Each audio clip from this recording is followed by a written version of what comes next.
of those. Call to order. So Good evening. Can we have the roll call, I please? usually have to go get out of the car. Mike Davenport, Here. Christopher Espinoza, Here. Sherelle Fuller, Here. Jenny Hegstrom, Here. Terry Pavicic, Here. Joanna Vasquez Drexler, Here. Nancy Kupka. Here. Thank you. Thank you. Before, let's stand for the pledge. I pledge Pledge allegiance to the flag of the United States of America and to the republic for which it stands, one nation, under God, indivisible, with liberty and justice for all.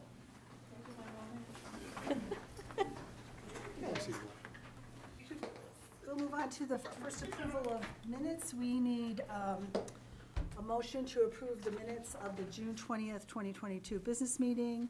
We've had the minutes prior to this examination, and the minutes will be made public within 10 days of board approval. So moved. Second. Terry and Oh, Chris. he beat me.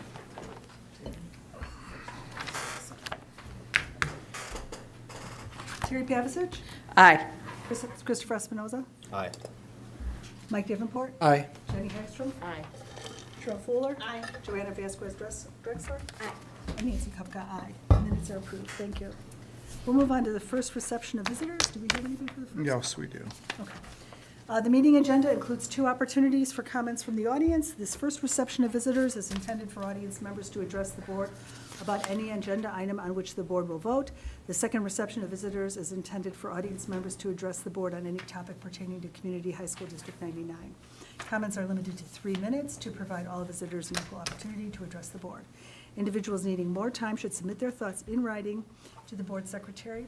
Visitors addressing the board need to submit a comment slip to the board secretary, in this case, Ms. Asia, and will be invited to the microphone. Prior to addressing the board audience, members should state their full name.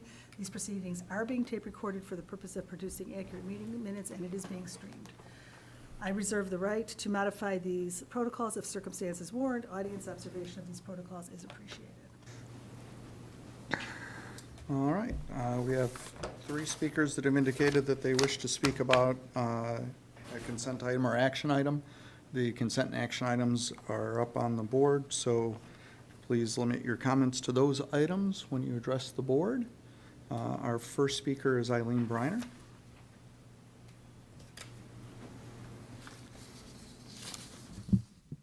Good evening.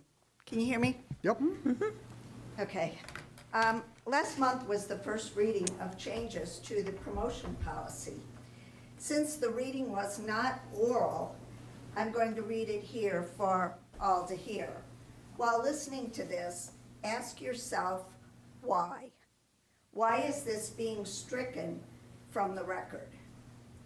The grade level of all students shall be based on the number of years of experience in high school and the number of high school credits earned. District 99 students are classified as freshmen in their first year of attendance, and if they've earned fewer than 5 high school credits. Sophomores are students who are in their second year of attendance and have earned at least 5 high school credits prior to the beginning of their second year.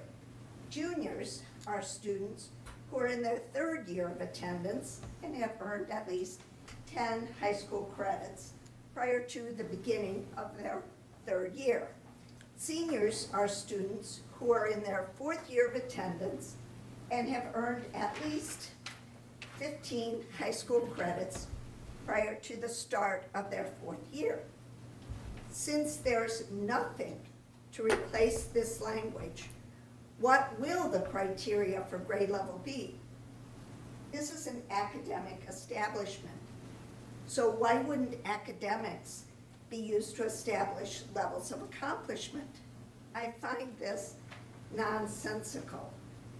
I expect to hear some robust discussion on this change.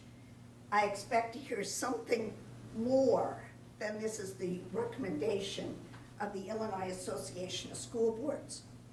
You were elected to run District 99, not the Illinois Association of School Boards. It's time to show your autonomy and your independent thought and not acquiesce to central planning.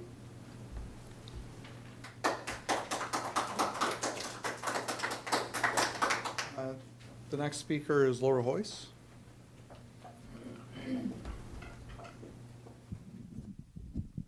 Thank you. I'm Laura Hoyce. Last month, I objected to the proposed change to District 99's grading and promotion policy 6.280. It was a first reading, which was neither read nor shown on the screen for people to see. This change removes the number of credits to be earned for each year of high school leading up to graduation. I'm asking you to consider vote no to removing these objective standards. If the number of credit requirements no longer apply, then please replace them by reference to the Illinois School Code course requirements. Hank has said this change was needed to comply with the law.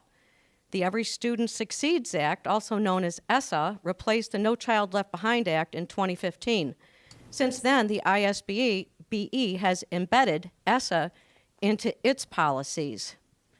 The D99's performance has declined as it traded high-quality, merit-based education for equity, social-emotional learning, anti-racist teaching, prioritizing the supposed need for students to recognize their feelings and the perspectives of others. Avoid upsetting students, stop assigning homework, lower standards, and provide safe spaces. Don't turn your work in? It's okay, you'll earn 50% anyway. If you don't feel good, take a mental health day. Math, reading scores and science scores are going down each year. What does D99 do? They use COVID as an excuse to be more lenient. Changing the grading policy appears to give the superintendent and the administration even more discretion to decide when a student can be promoted to the next grade level, to change the student's final grade, to tell teachers everybody passes, everybody's a winner, including students who don't do the work. The teacher has to do better, but the student's not held accountable. How exactly is this preparing students for success? What college professor is going to tell a student, you can turn that thesis in whenever you want to? What future employer is going to want to employ a student who cannot read or write well or solve problems on their own?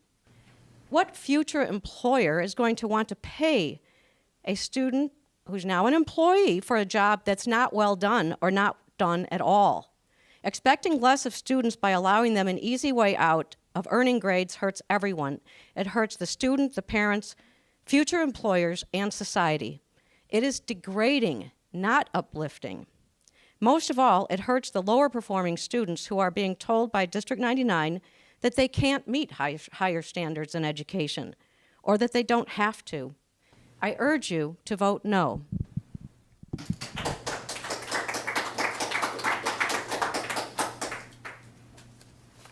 The next speaker is Barb Allen. Hi, I'm a Downers Grove resident and District 99 parent, and I'm too short for this microphone. I'm also speaking to you all about this same agenda item that the last two speakers spoke about. And my concern is that there has not been thorough discussion on this recommended policy change before you're recommending a vote this evening. I think it's a pretty big deal that it's being recommended that we're removing the structure of credit hours that denotes if a student is a freshman, sophomore, junior, or senior. And that there's nothing, as another speaker noted, in place to replace that. The policy is grading and promotion, but nothing in this revised policy is showing, okay, how are we quantifying promotion here? You've just pulled out the paragraph and didn't replace it with any other recommendation. So my question, I guess, is, what is driving this recommendation? Is it teachers at Downers Grove North and Downers Grove South? Is it counselors? Is it deans? How many times has there been an inflection point in our district where we find that this policy change is needed? Is it just coming from the state? If it's just a direction from the state, then I would highly encourage you to think, okay, or to discuss that maybe all policy changes suggested by the state are not in the best interest of our students in Downers Grove. So I hope there would just be some robust and thorough discussion among you, and also for transparency for parents and residents to understand where this policy change is being driven, and just, an explanation and just some thorough discussion. It just seems quite questionable to me. Thanks so much.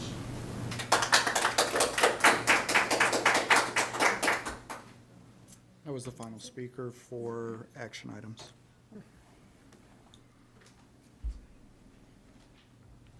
Moving on to recommendations and reports of the superintendent, we'll speak about the draft district goals and tasks for the 2022-2023 school year.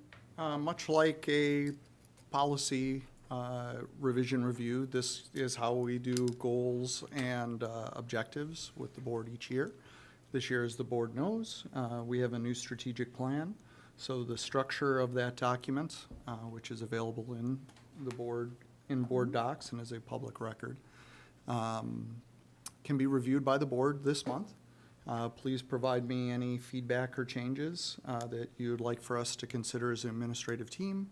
Then this will come back in August for approval by the board. So questions, concerns, reach out to me between now and August. And as always, we consider all of that feedback from board members, and then we'll bring a final version for approval in August.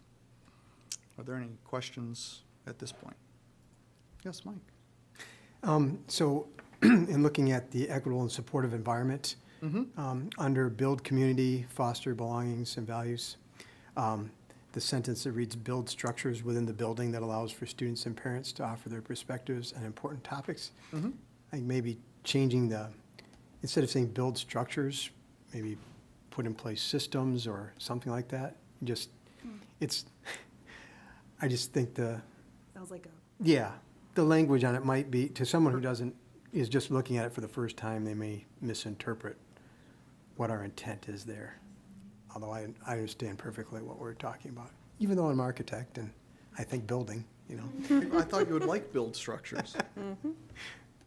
I think we've built enough for now. Might hold Yeah. us back Yeah. for a day or two. A little pause after the Yeah. few years that we've been through. I thought there was something else too, but I think I had one other thing, but I'll send you an email. Okay. just, you and I exchanged emails, but could you speak a little bit more about what we're going to attempt to do for our homeless students?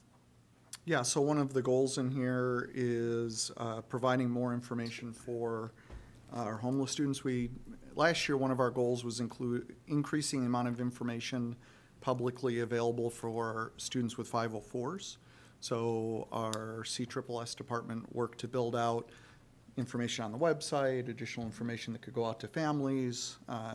As we added our 504 coordinators, we've worked on making that programming more robust.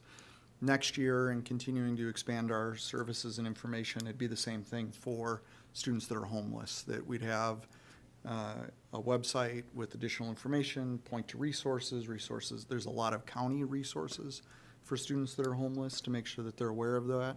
There's also certain rights that come to students that are homeless as well. So making sure that we're very transparent as to what resources there for assistance, but also what rights they have while they're qualifying for homeless services. Beyond the website, it's also just making sure that we're being intentional about our communications home to our homeless families. Thank you. You had a question, Mike? Actually, looking at our roadmap, this is just a quick, I've been through the whole college search thing many times with my kids. Is there an opportunity for me to maybe share some of exactly what I did with my students and my niece and some others that I've helped, as with our, what we call it, the CSS team or? CSSS? Yeah. Yeah, we could have a conversation, Mike, absolutely. I'd like to just share what I've done share that information, and you can do with it what you will, but it's worked for us pretty well. And I think that there's some strategies that could be shared with students in general, and in particular parents. And we'll make sure we share with you what materials are being prepared for those presentations as well, so you can kind of see as we move through the access and resource periods and run that Right. instruction, what materials we're using. Excellent. Thanks. Anybody else? Freedom of information requests? We've received them and we filled them, and they're available up on the website under recently fulfilled FOIA requests. Okay, we're going to move on to the consent agenda. I would like to just acknowledge yet again this year the wonderful people from the Bonfield Express that made a $5,000 donation to North and a $5,000 donation to South. I should have opened it up for the Special needs, I Special, think. yeah, for the special Yeah. education department. Special I think Education it's- Department. yeah. And, we're so grateful for their continued support. Was there anything else anybody else wanted to pull out of the consent agenda? Nope. Hearing none, we need motion to approve the consent agenda, which includes the personnel report, appointment certified, transfer of positions classified, the leave of absence classified, the personnel report, retirements certified, retirements classified, the June expenditures, the MFP accounting stipend, the closed session minutes and verbatim recordings, and acceptance of the donation from the Bonfield Express Foundation. So moved. Terry and Joanna. Terry Pavsich, Aye. Joanna Vasquez, Chris Espinoza, Aye. Mike. Aye. Davenport, Jenny Ekstrom, Aye. Sherelle Fuller. Aye. Nancy Kupka, aye. The consent agenda carries. Next, we'll move to old business, second reading and approval of policy 6.280, grading and promotion. Need a motion to approve it before we can discuss it. I move that we approve the policy change as presented. Mike, a second? Sherelle? Second. Second. All right, as the board has been informed for the past month about this, and as several members of the community have been informed when they've reached out and asked questions about this, the paragraph that's being removed was added in 2015 as part of No Child Left Behind. Before that, there was no numbers as to moving between grades 9, 10, 11, or 12, because in a high school setting, it really doesn't matter. You're taking courses based on your interest and in your pathway towards graduation. The only thing that matters in high school is graduation. In 2015, because of testing requirements, No Child Left Behind put in arbitrary, never before numbers as to the amount of credits that were needed to be designated at each grade level. No Child Left Behind went away several years ago. At that time, many school districts removed this paragraph. It's an antiquated practice. It does nothing for students. It does nothing for what we do internally. It's an internal process that takes us time to do every year. Doesn't make sense for us to allocate district resources or hours to do something that isn't required by law any longer. It's just an internal accounting practice that has no implications on anything that we do. So for that reason, we're making the recommendation that that paragraph disappear, just as it has in other school districts across the state. So just a quick question, just for clarity for people. When you talk about the administrative work that is required to do this, could you talk a little bit about what is required to kind of associated with the credits and the? I'll let Gina speak to that. That'd be She heads up that process. So, twice a year, sometimes more often, depending on situations, our APs go through all students to see how many credits they've earned and where they're at and their number of years. And then we have to, through state reporting, identify those students and basically change all their records. And then mid-year, if they earn credits back, we have to change them back again. And then again at, it's at least a semi-annual process. And for students that are special education students or outplaced students, it can fall even within those timeframes. So it is days of work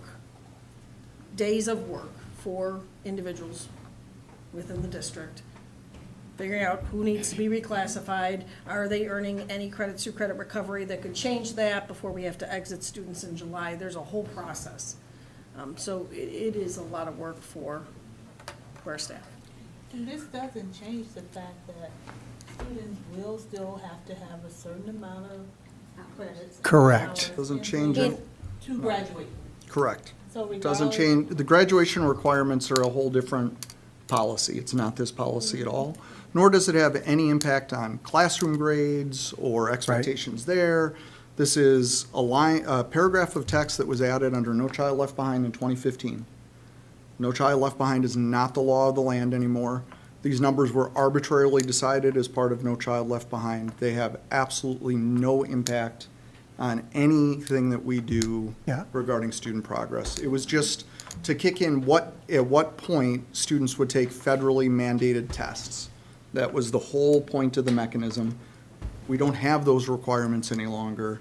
There's no reason for the district to be spending time on something that has nothing to do with the work we do here. And in practice, nothing's going to change, other than we're going to stop doing some administrative busy work that Correct. is not beneficial to our students at all. It's just, I think of this like, when you enter high school, it's kind of similar when you enter college. You have so many credit hours that are required to graduate, and you meet with your counselor Yep. regularly to make sure you're staying on track. Staying on your If you four-year miss, plan. if Yep. you failed something, if you want to jump ahead, there are opportunities to do those things, and none of that's changing at all. So this is really just kind of acknowledging how we've been doing things, recently, other than having this administrative requirement go away. In fact, I think it will help in some ways, especially for students who are not promoted to senior year, but then catch up on credits. We keep them on a separate list to make sure that they get the prom information, that they Right. get the graduation, Right. All those end of senior year activities, because in some cases, they are still considered a junior before that. And there's always the potential of missing a student. And we do a great job of it, don't misunderstand me. But it forces us to keep several different lists to ensure that all those pieces Yeah. come together for our students. Yeah. And I appreciate the answers, because when I saw this, I too asked. You reached out, yeah. You reached out the same So questions. I yeah. can understand, Yeah. and based on what I was told, I'm good with, I feel the same way my daughter being a senior in college, where. credit She a senior already? So it's more, Goes by but fast. it's, yeah, it's still a credit thing, Yep. even though a class was missed, it's still a credit thing for graduation, so nothing, so you have to, requirements still have to be met, so. So this doesn't change standards, it doesn't Right. change Right. expectations. All it is it removes a piece of bureaucracy. I very much think that there's a third-year student in high school right now thinking of themselves as a sophomore. They don't think of themselves as That never was really going on, So this was something, I think, one of these sort of unfunded government mandates pushed down on us 7 years ago. And fortunately, it's no longer something that we need to worry about. And so this is one of those cleaning up our policies, to reflect what's really going on. Which is why we subscribe So to Press right. Plus, because they point out when it is that there's these leftover things that, Right. can go away. Expectations for students are not changing in the least. Not a bit. Yeah. All right? Nothing else? Any other questions? I call the vote. Let's call the question, yeah. You have something? Call the vote. We need a motion to approve the second I thought reading. we It's did. already been moved. It's and already been seconded. moved. Right. We just We had just need to discussion. call the vote. You have the vote? Yeah. Mike Davenport, Aye. Sherelle Fuller, Aye. Terry Pavasich, Aye. Chris Espinoza. Aye. Jenny Fuller, sorry. It's because I never call you by your last names. Jenny Hegstrom. Aye. Joanna Vasquez Dressler. Aye. Nancy Kupka. Aye. Motion carries. Okay, we'll move on to the second reception of visitors. which is intended for audience members to address the board on any topic pertaining to Community High School District 99. Comments are limited to 3 minutes to provide all visitors an equal opportunity to address the board. Individuals needing more time should submit their thoughts in writing to the board secretary. Visitors addressing the board need to submit a comment slip to the board secretary and will be invited to the microphone. Prior to addressing the board, audience members should state their full name. The proceedings are being tape recorded for the purpose of producing accurate meeting minutes, and we are streaming. I reserve the right to modify these protocols if circumstances warrant, and audience observation of these protocols is appreciated. We have one speaker, Carrie Swenson.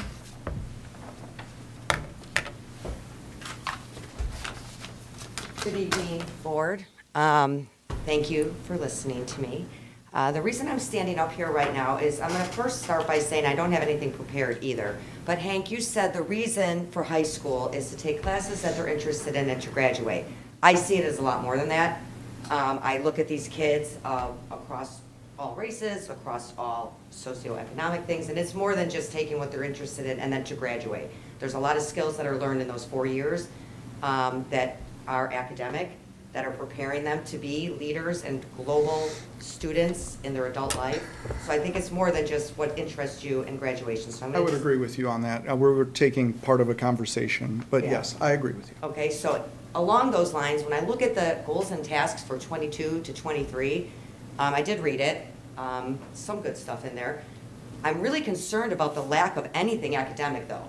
I mean, we are dropping. Our test scores and performances are dropping. Whether COVID or not, whether comparable to other districts or not, we are dropping, and have been since about 2017. Not going to get into the reasons or my beliefs as a former teacher. Okay, I can read stats. I know how stats can be manipulated. I know that ISB had a whole different process during COVID. I get it, but it's a concern. And to not see it on our district's goals and tasks of what we're going to do to address that, and see a lot of other diversity, inclusion, and all that SEL stuff, which is needed because of COVID and what these kids have gone through. I'm not against that. There needs to be a balance for academics. Right now, Westmont's doing better. They're performing better. It's cheaper to buy a house there. You know, we're going to start losing things in our neighborhood because we're not focusing on the loss of academics and the loss of competitiveness that this district, that I moved here for. I am in the community a lot. Lots of people agree with me, lots of people don't, but both sides talk to me a lot. If you were to ask a lot of parents right now at the Rotary Fest, on vacation or whatever, what's your number one concern with this district right now? I bet most of you would not know what that was, because most of you do not have kids in this district in this age or coming up into it.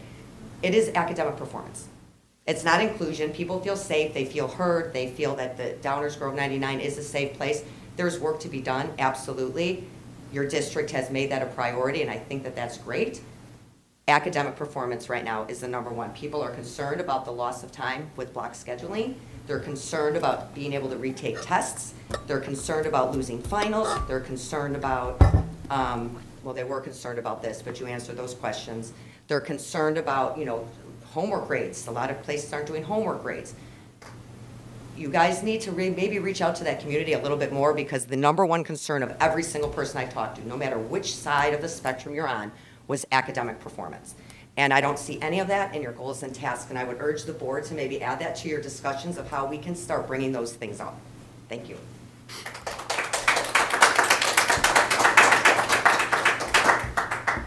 I'll remind the board that the strategic plan was made after months of public feedback, surveys, parents, community members, and students participating in that strategic plan. That was all developed from the work of the community. So that's what the tasks all, and the strategic plan all originate from. That's not administrative work. That's community and outreach work. Any other questions from the board? All right, that's all I have. Okay. We'll move on to communications and announcements. Report on Legislative Education Network of Dupage. Nothing to report. Sassy, Joanna, you have a handout. I have a handout for everyone to see. I'm not going to read it to everybody because you can kind of look at it and see what it is, but it is a breakdown of the way SASSA is, the number of students that we have participating in the program based on ethnicity and which programs that they're in. So if you do have a question in particular about this, feel free to ask me now or email me later. and I'd be happy to answer it in more depth for you. Terry, the foundation? No, we're meeting Wednesday. Chris, anything on Illinois Association of School Boards? The, Urban Board Alliance Symposium in September. In Georgia is open for members to register to attend the symposium. I'm sorry, I couldn't quite hear what you said. Something about Georgia? School Board Symposium in Georgia in September is open Okay. for registration. So if anybody wants to go, registration is open. That's about it. Okay, upcoming board meetings, we'll meet again on August 1st for a workshop at 6:30 here, and on August 15th, again here at 6:30. And we'll likely have some action items on the August 1st board meeting. Okay. You know, as we typically do in the summer because of hires and those kinds of things. Okay. Anything else? We need a motion to adjourn. So moved. Second. All those in favor? Aye. We are adjourned. And then-